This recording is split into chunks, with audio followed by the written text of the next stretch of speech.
what is really important is not what David Cameron did while he was here in Colombo or in Jaffna.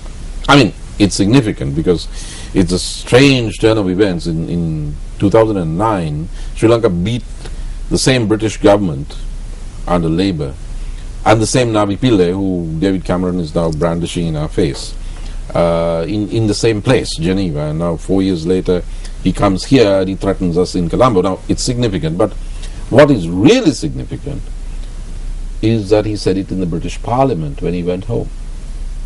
Now, Mahina, that doesn't usually happen. Usually, when it's about a country like Sri Lanka, it's some left-wing MP, where there are many Tamil votes, who gets up and asks a question.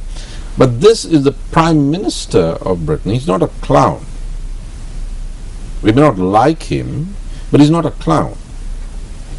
The Prime Minister of Great Britain, in the House of Commons, aided, abetted, egged on by the leader of the opposition of Great Britain, Ed Miliband, and without one single solitary British MP standing up to support Sri Lanka. Even the Liberal Democrat joined in. Now, what Labour and Lib Dem are telling Cameron is, look, I mean, this can't be just a threat. You've got to make good on it. Go for them. I mean, get them. What are you doing? What are you going to do in Geneva? You're already giving them 4 months. You shouldn't. So they're pushing. And David Cameron has laid his political prestige and that of his government and Britain on the line by giving this ultimatum. I mean, it's a threat. It's a threat of virtually diplomatic declaration of war. Now, that's serious. And it has to be taken seriously by the Sri Lankan state, and I don't see that happening.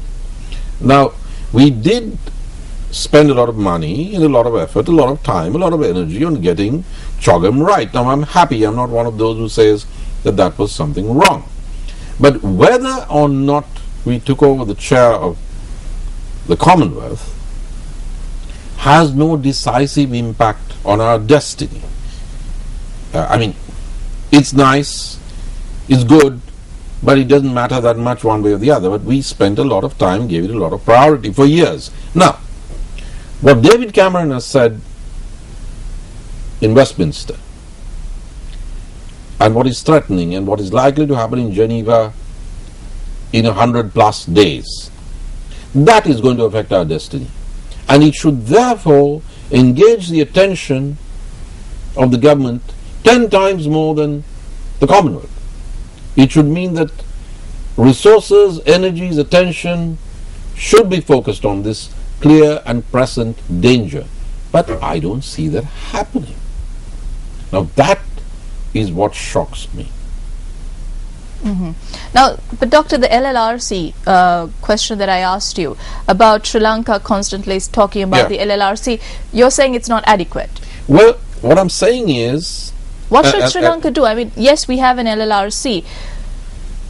What should Sri Lanka do to reaffirm that, okay, we have the LLRC and we're acting on it? Well, Mahina, the LLRC, and I'm sorry I lost the thread when I was responding. The LLRC is being used by the government of Sri Lanka rather like an unwrapped gift. We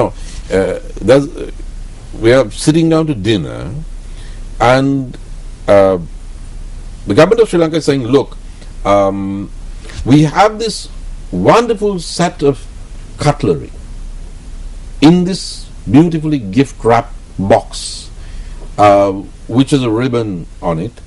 And then somebody says, but why don't you lay out the cutlery? We have to start eating. They say, no, that requires time and space. These things can't be done that fast. So the LLRC right now is an exhibit. That's all. Now, it should be much more than that. One of the most respected civil servants we had, and a personal friend of President Rajapaksa, the late Mr. C.R. De Silva, nicknamed Bulla. I had the privilege of working with him when he used to come to Geneva when I was serving there. And a few months before he died, we were at a wedding together, wedding of Minister Nima Siripala de Silva's niece, who was my secretary in Paris.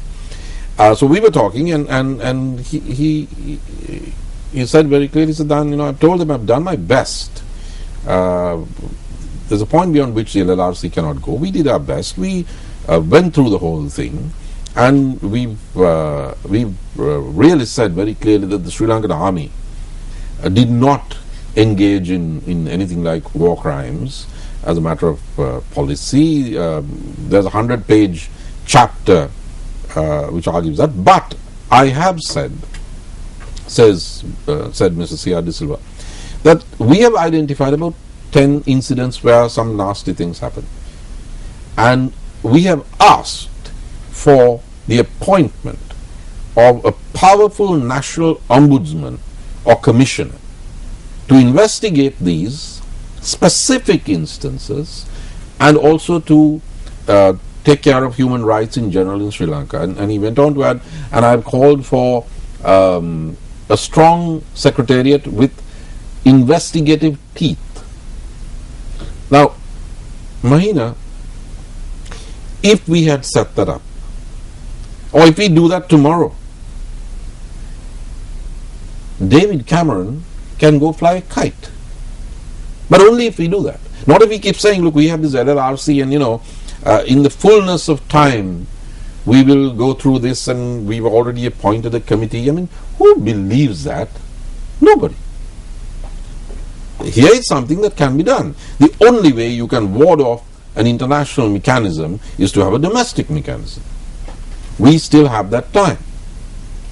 If we do that, Cameron can't really move against us because he's been very crafty and he has said, look, if you don't set this up, then we will have to move. Navi Pillai said the same. If you do not do this, then we have no option. So there is a window. It's a window that's going to close in 100 days plus.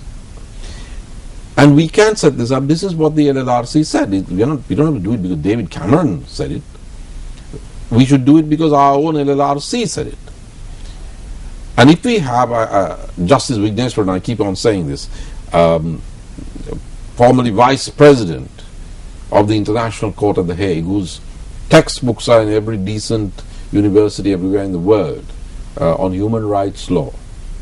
If we have Justice Veeramantri, yes. I'm sorry. I was just going to correct you there. I made a mistake. Justice Veeramantri, as the head of such a domestic mechanism.